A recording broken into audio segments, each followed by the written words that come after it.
예, 귀한 안식일 오늘 예배의 영이라고 하는 제목으로 함께 말씀을 나누려고 생각합니다. 예, 본문의 말씀 요한복음 4장 23절을 본문의 말씀으로 선택을 했습니다. 예, 아주 유명하고 또 우리가 너무나 잘 아는 말씀입니다. 요한복음 4장 23절 제가 봉독하겠습니다. 아버지께 참으로 예배하는 자들은 신령과 진정으로 예배할 때가 오나니 곧 이때라. 아버지께서는 이렇게 자기에게 예배하는 자들을 찾으시느니라. 예배에 관한 성경의 말씀 가운데에 가장 그 예배의 정의를 분명하고 정확하게 내려놓은 귀절로 이 귀절만한 그런 성경절이 없다고 생각을 합니다. 우리가 드리는 예배가 어떠해야 하는가 하는 그 핵심을 이야기를 하고 있습니다. 예수님께서 이 유대에서 봉사하시다가 갈릴리로 가시는 길에 사마리아를 의도적으로 지나셨습니다. 당시 유대인들은 그 혼혈된 사마리아인들을 부정하다고 멀리하고 또 경시했습니다.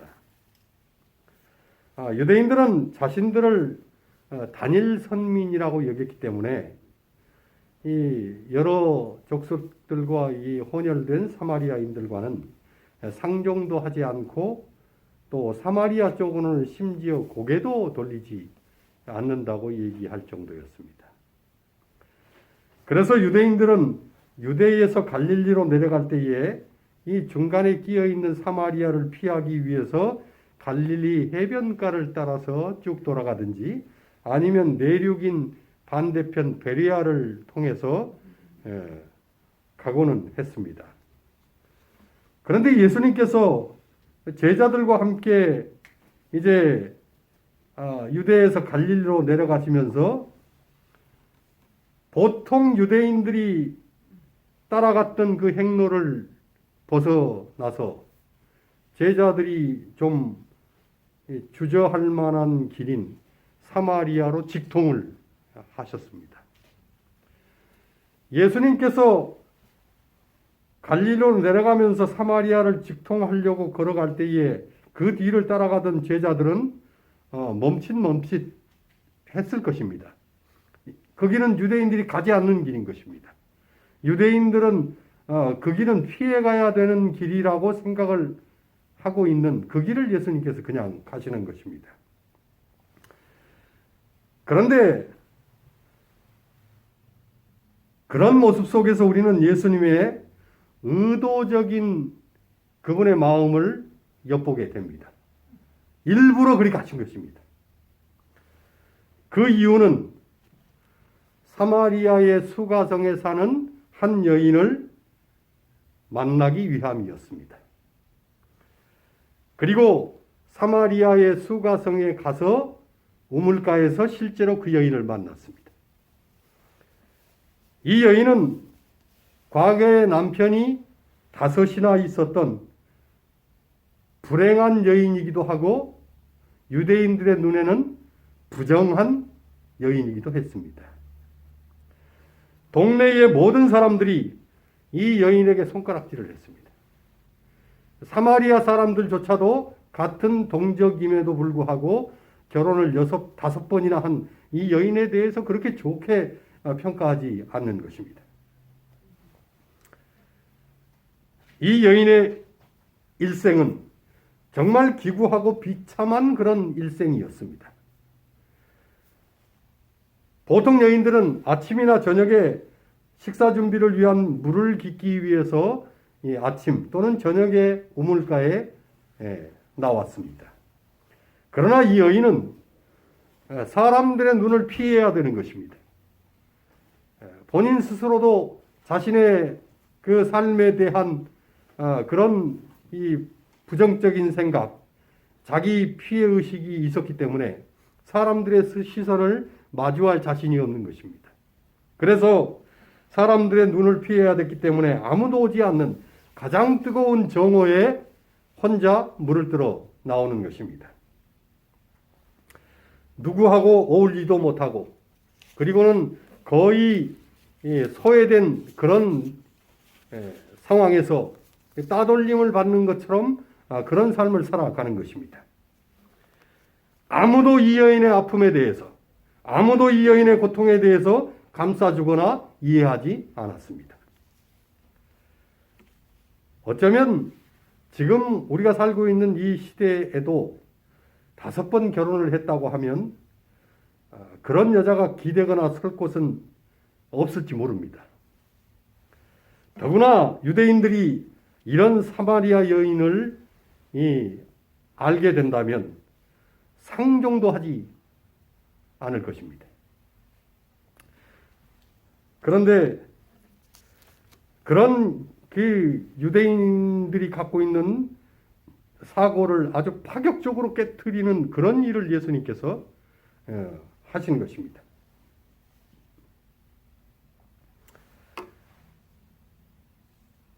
예수님은 이 여인의 아픔을 아시고 그에게 다가가셨습니다.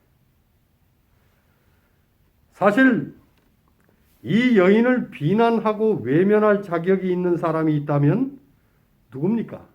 예수님입니다. 그러나 주님은 그렇게 하지 않으셨습니다. 우리는 이런 예수님의 태도 속에서 예수님의 생각을 읽을 수 있게 됩니다. 예수님은 모든 사람이 거절한 사람도 찾아가십니다. 예수님은 모든 사람들이 비난하는 사람에게도 찾아가십니다. 예수님은 사람들에게 상처 입은 사람에게 찾아가십니다. 예수님은 절망 중에 있는 사람에게 다가가십니다. 예수님은 지금도 보잘것없고 지극히 작은 자에게 다가가시는 것입니다.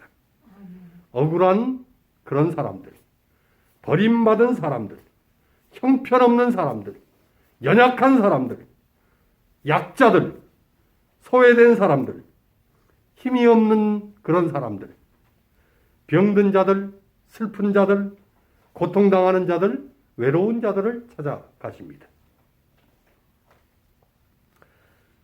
이 여인을 예수님께서 의도적으로 만난 것은 정말 주님의 크신 사랑이었습니다. 이 여인은 어쩌면 자기 스스로 자신은 버려진 자라고 그렇게 여겼지만 예수님은 그런 여인을 찾아가셨습니다. 당신은 결코 버려진 자가 아니라는 것입니다.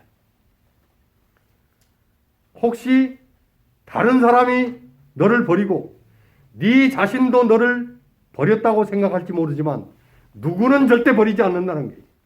하나님은 절대 버리지 않는다는 거예요. 예수님은 절대 버리지 않는다는 것입니다. 모든 사람이 나를 버려도 나를 버리지 않는 분이 계십니다. 모든 사람이 나를 다 떠나도 내 곁을 떠나지 않는 분이 계십니다. 모든 사람이 나를 따돌려도 절대 나를 따돌리지 않는 분이 계십니다. 모든 사람이 나를 몰라줘도 나를 모른 척하지 않으시는 분이 계십니다. 그분이 바로 사랑의 주님, 나의 구세주이신 예수 그리스도십니다. 아멘입니까? 아멘입니다. 예수님은 우물을 길러온 사마리아 여인에게 물을 달라고 말을 건넸습니다. 예수님은 제자들과 사람들에게 랍비로 칭함을 받는 분이셨습니다. 그런데 일반 사람들도 사마리아인들과는 상대하지 않는데 랍비라고 하는 예수님께서 이런 여인과 대화를 나눈 것은 엄청난 사건이었습니다. 여인은 이런 관계를 알기 때문에 유대인인 당신이 어찌 천한 사마리아인에게 물을 달라고 하느냐고 조금은 두려운 마음으로, 조금은 부끄러운 마음으로, 조금은 퉁명스럽게 말을 했습니다. 예수님은 이 여인의 과거를 다 아시고 계셨습니다. 또한 예수님은 이 여인의 필요도 알고 계셨습니다. 예수님은 이 여인에게 진정한 생명을 위해서 생수를 주기를 원하셨습니다. 예수님께서 요한복음 4장 13절로 14절에 말씀을 합니다.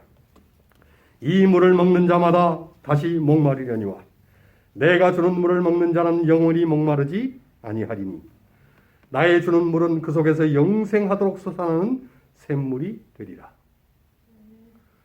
이 여인에게 정말 부담스럽고 회피하고 싶은 시간이 있다면 물 들어가는 시간입니다.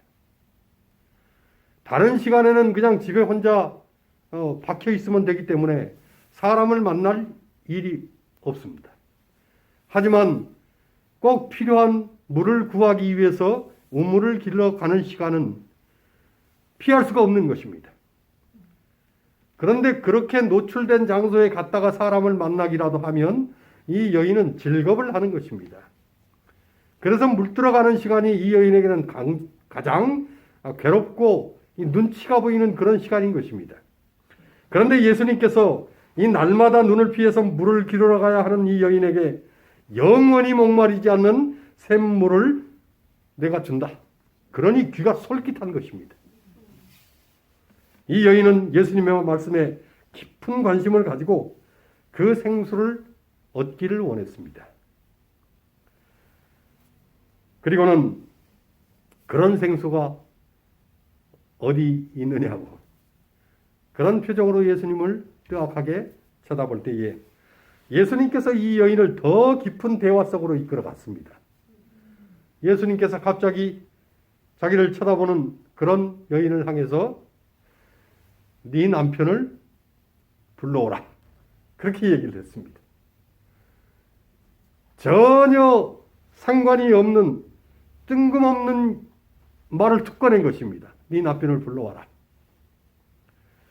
이 여인에게 가장 아픈 단어는 남편이라는 단어였습니다. 그런데 예수님께서 그 전곡을 쿡 하고 찌른 것입니다. 이 여인에게 가장 아픈 치명적인 약점, 아킬레스건이 있다면 이 남편이라는 단어인 것입니다. 그런데 예수님의 그 말을 듣는 순간 이 여인이 자신의 솔직한 모습을 예수님께 드러냈습니다. 나는 남편이 없습니다. 사실 이 여인은 5번째 남편이 있었습니다. 그런데 지금 그 남편과 사는 것도 정말 사는 게 사는 것이 아니었습니다. 그래서 육신적으로는 남편이 있기는 했지만 심적으로는 늘 공허했기 때문에 자신의 솔직한 심령의 상태를 그냥 있는 그대로 얘기한 것입니다. 저 남편 없어요.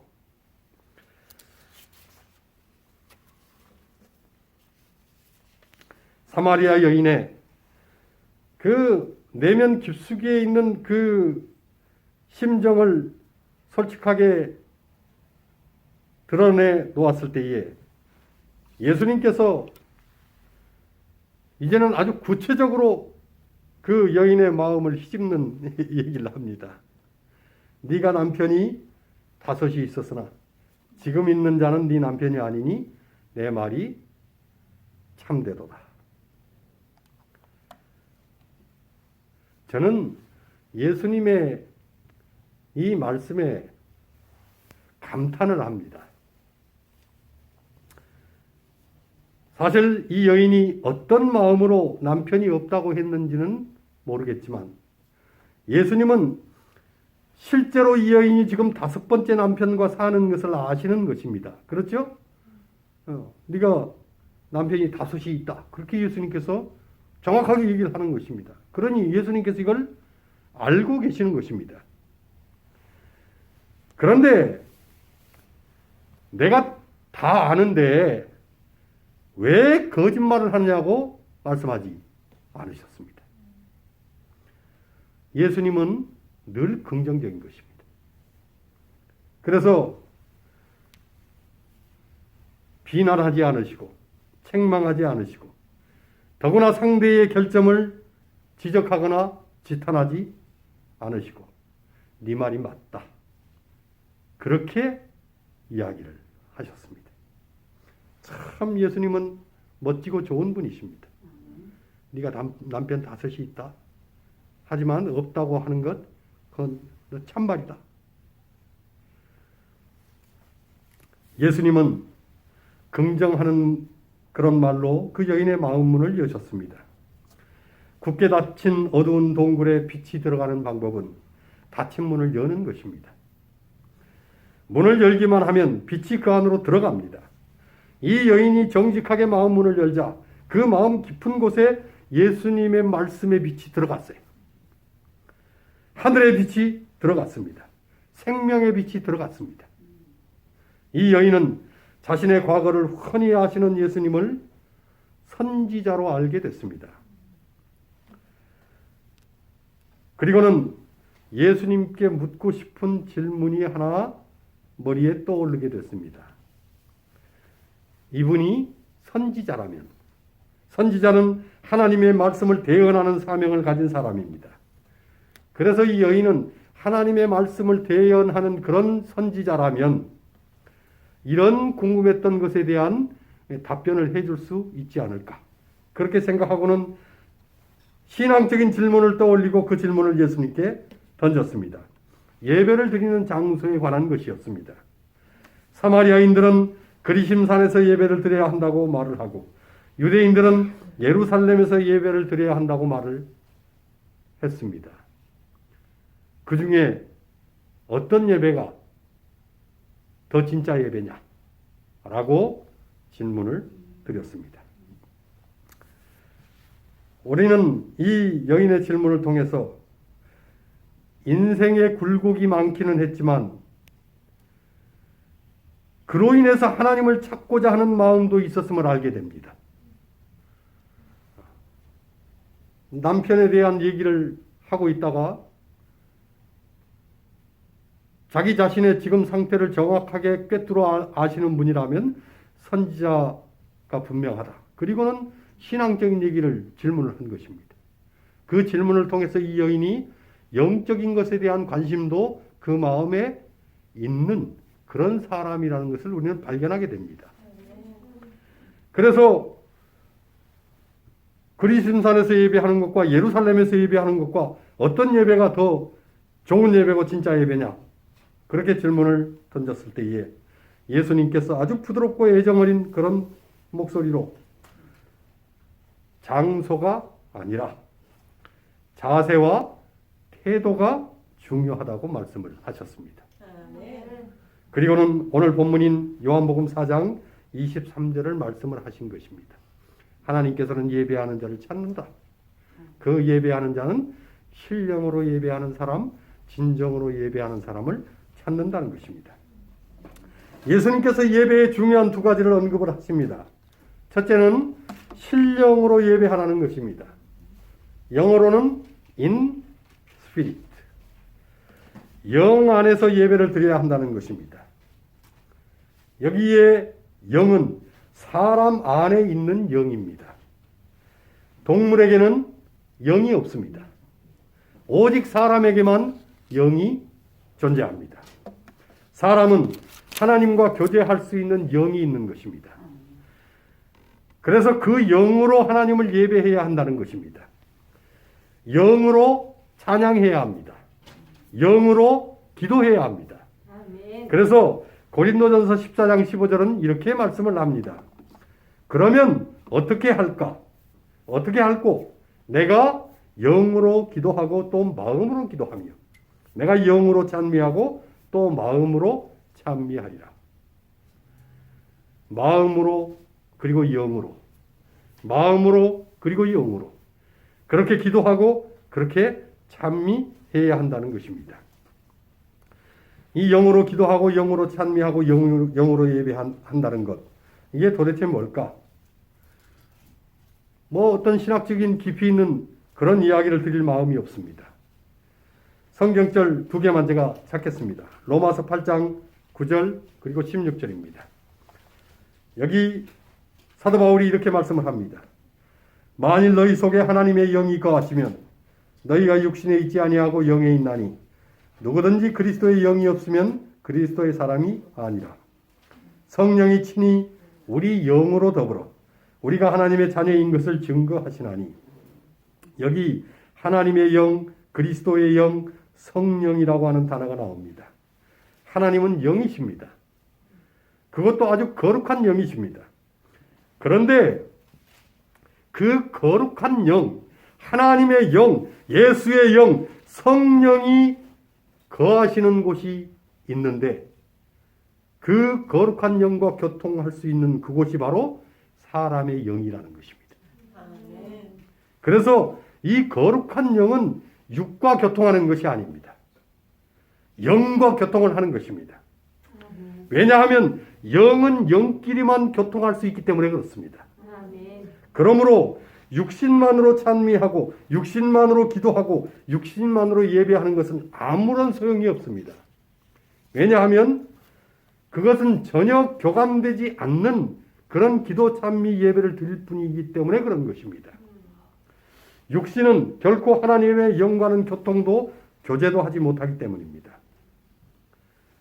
그러니 중요한 것은 영이 열리셔야 됩니다. 영이 깨어나야 합니다. 영이 살아나야 합니다. 그러려면 하나님의 영이 들어오고 그리스도의 영이 임재하고 성령이 내 안을 지배해야 합니다. 어떻게 해야 그렇게 될까? 로마서 8장 16절은 성령이 우리 영으로 우리가 하나님의 자녀임을 증거한다고 말씀을 합니다. 그런데 요한복음 1장 12절은 이렇게 말씀을 합니다. 영접하는 자, 곧 그 이름을 믿는 자에게는 하나님의 자녀가 되는 권세를 주셨으니, 하나님의 자녀된 사람은 하나님의 영이 있다고 말씀을 합니다. 그 하나님의 자녀는 영접할 때 되는 것이라고 말씀을 합니다. 그러니 영접하면 영의 사람이 되고 하나님의 자녀의 권세로 예배하게 됩니다. 예수 그리스도를 영접하고 예수의 영을 영접해야 한다는 것입니다. 이 영접이라고 하는 말은 맞아들인다고 하는 그런 뜻입니다. 근데 헬라어는 이 람바누라고 하는 단어를 씁니다. 이 말은 to take, 붙잡다, 움켜쥐다는 그런 말입니다. 그리스도의 영을 움켜쥐어야 된다는 거예요. 마태복음 8장 17절은 이사야의 말씀을 인용하면서 이렇게 이야기합니다. 그리스도께서 우리의 연약한 것을 친히 담당하시고 병을 짊어지셨도다. 그런데 여기 담당하셨다, 짊어지셨다, 이 단어가 똑같이 람바누를 씁니다.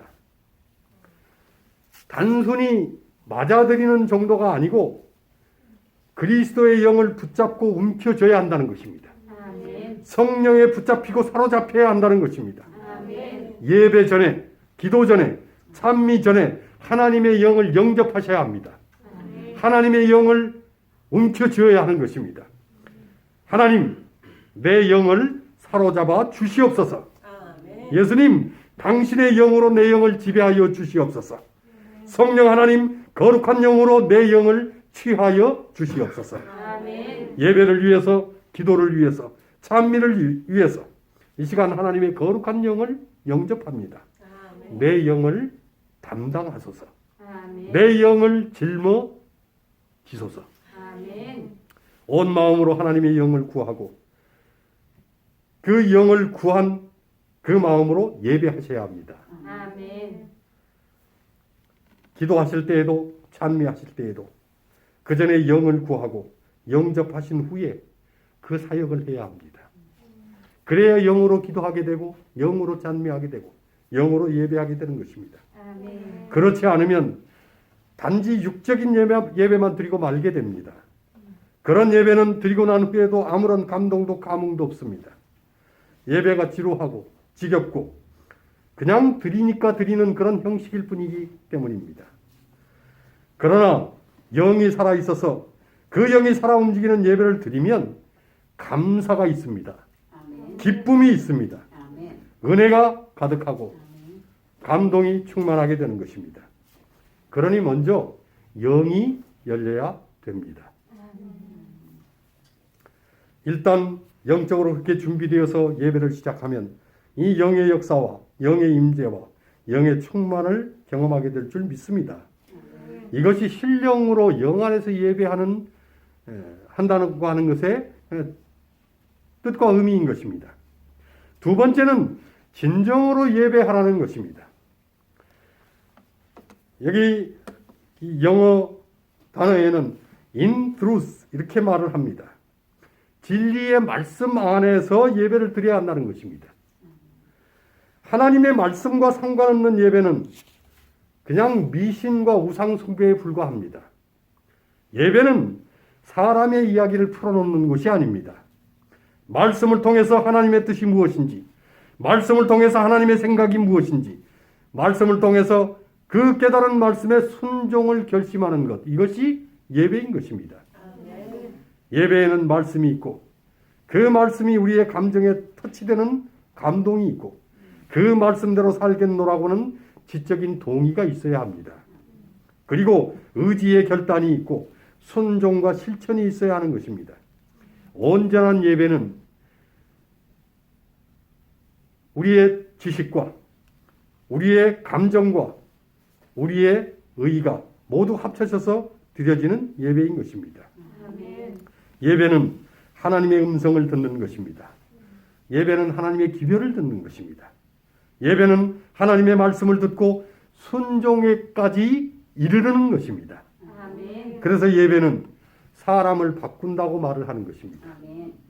그런데 영으로 드려지지 않는 예배, 그냥 육의 상태에 머물러서 드려지는 예배는 100번을 드려도 사람을 바꿀 수 없습니다. 사람이 변화되지 않는 것입니다.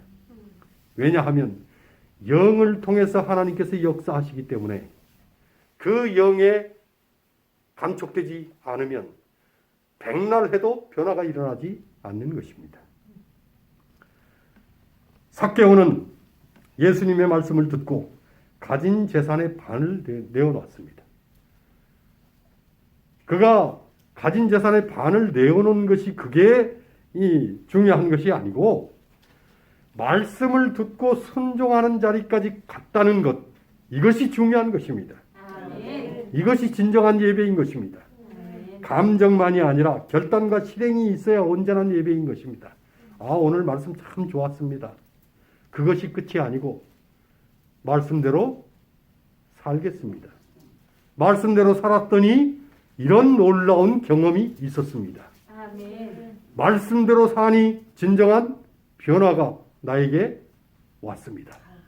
하는 것이 예배의 목적지인 것입니다. 그런데 우리는 감정의 울림도 없고 결단도 없고 실행도 없다는 그런 생각이 드는 것입니다. 그래서 예배 따로 생활 따로입니다. 말씀 따로 행동 따로인 것입니다. 순종 없는 예배는 열심히 드렸지만 아무런 변화도 역사도 은혜도 없이 그냥 똑같이 살아가는 것입니다. 오늘 말씀을 마무리합니다. 북한에 지하 교인들이 한 30만 정도 있다고 그렇게 기독교 저널 그 리포트에 보고를 합니다. 북한의 지하교회가 30만 정도 되고 그 중에 3만에서 5만이 정치범 수용소에 수감되어서 고문을 당하고 고통 가운데 있다고 그렇게 이야기를 합니다. 그 지하교회에서 그리고 정치범 수용소에서 숱한 고문과 그 고통을 견디면서도 그 사람들의 소원이 마음껏 예배를 드리는 것이 소원이라고 얘기를 합니다. 그 지하교회에 있는 교인들을 어떻게 그 북한에 잠입해서 잠깐 이렇게 실황을 찍어가지고 나온 그 영상을 제가 보면서 이 사람들의 소원은 이제 고문을 좀 덜 당했으면 좋겠다. 그 정치범 수용소에서 발가벗겨져서 이 매질을 당하는 그걸 좀 덜 당했으면 좋겠다. 뭐 이게 아니고 날마다 구두발로 짓밟히고 기독교인이라고 하는 이유 때문에, 예배를 드린다는 이유 때문에, 몰래 말씀을 본다는 이유 때문에, 기도한다는 이유 때문에 그렇게 숱한 그 고통과 시련을 당하면서 제발 그것 좀 없었으면 좋겠다가 아니고 마음껏 예배를 드렸으면 좋겠다. 이게 그들의 소원이라는 거예요.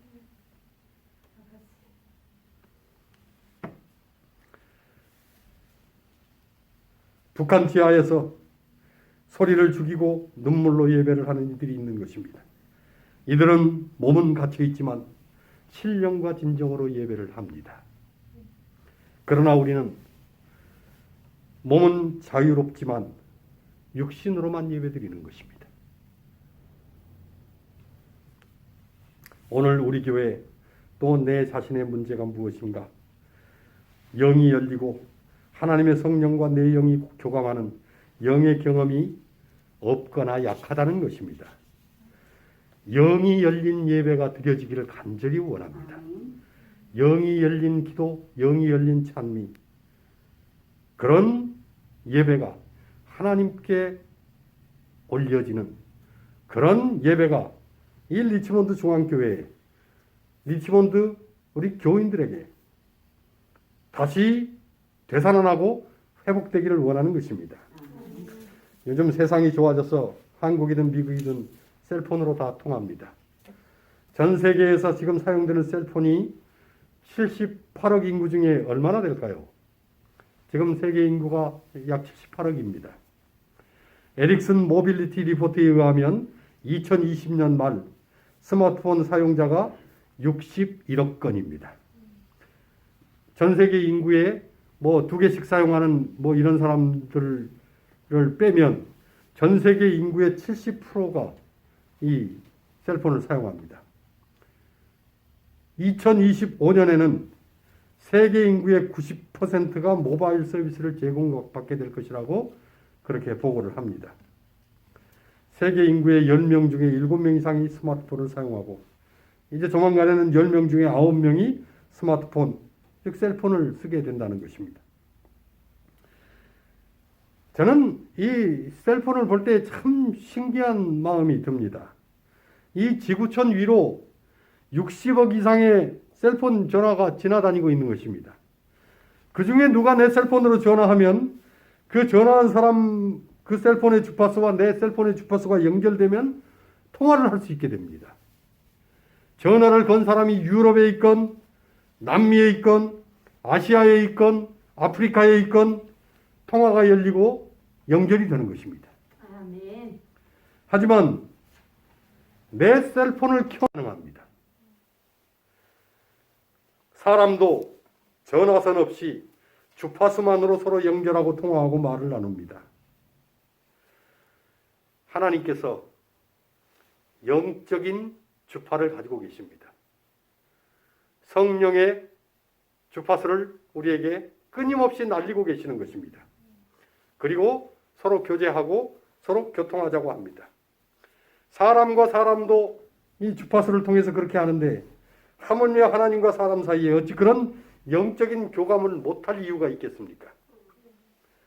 하지만 이제 중요한 것은 내 영이 켜져 있어야 한다는 것입니다. 내 심령이 켜져 있어야 하는 것입니다. 진정으로 영이 열리고 예배의 영이 살아있어서 그 영으로 성령과 교통하면서 예배하는 그런 영의 예배가 오늘 우리의 예배 속에 살아있게 되기를 간절히 바랍니다.